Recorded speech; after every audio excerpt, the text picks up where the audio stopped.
நான் என் ஆள்குட்டிக்கு ரொம்ப நாளாக பேம்பஸ் ப்ரீமியம் தான் யூஸ் பண்ணிகிட்ருக்கேன். இப்போ எஸ் சைஸில் இருக்கார். இதில் இருக்கிற ஒரு எல்லோ லைன் எதுக்கு அப்படிங்கிறதுக்கு தான் இந்த வீடியோ. ஆக்சுவலி இந்த எல்லோ லைன் அப்படிங்கிறது ஒரு இண்டிகேட்டர்.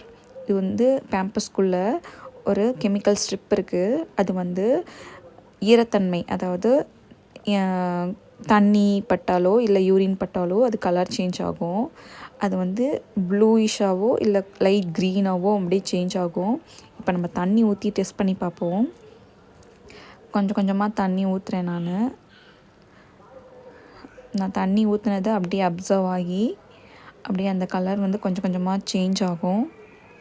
ஆக்சுவலி நம்ம வந்து டயப்பர்ஸோட கவரில் அப் டு 8 hours வந்து இந்த டயப்பர் யூஸ் பண்ணலாம், up to 10 hours, up to 12 hours அப்படின்னு சொல்லிட்டு அது வந்து ட்ரையாக வச்சுக்கும் அப்படின்னு சொல்லிட்டு நிறைய எழுதியிருக்கும். பட் நம்ம வந்து ஒரு டயப்பரை அவ்வளோ நேரம்லாம் யூஸ் பண்ணக்கூடாது. அதிகபட்சம் 4 hours, 2 to 4 hours அவங்க அதாவது யூரின் போயிட்டாங்க அப்படின்னா அதை வந்து 4 hours அதை வந்து சேஞ்ச் பண்ணிடணும். அதே பூப் பண்ணிட்டாங்க அப்படின்னா உடனே சேஞ்ச் பண்ணிடணும். அதுதான் நல்லது.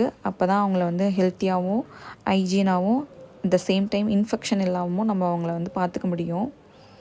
இப்போ நான் ஃபுல்லாக தண்ணி ஊற்றிட்டேன். ஊற்றுனதுக்கப்புறம் ஃபுல்லாக வந்து கலர் சேஞ்ச் ஆகுது.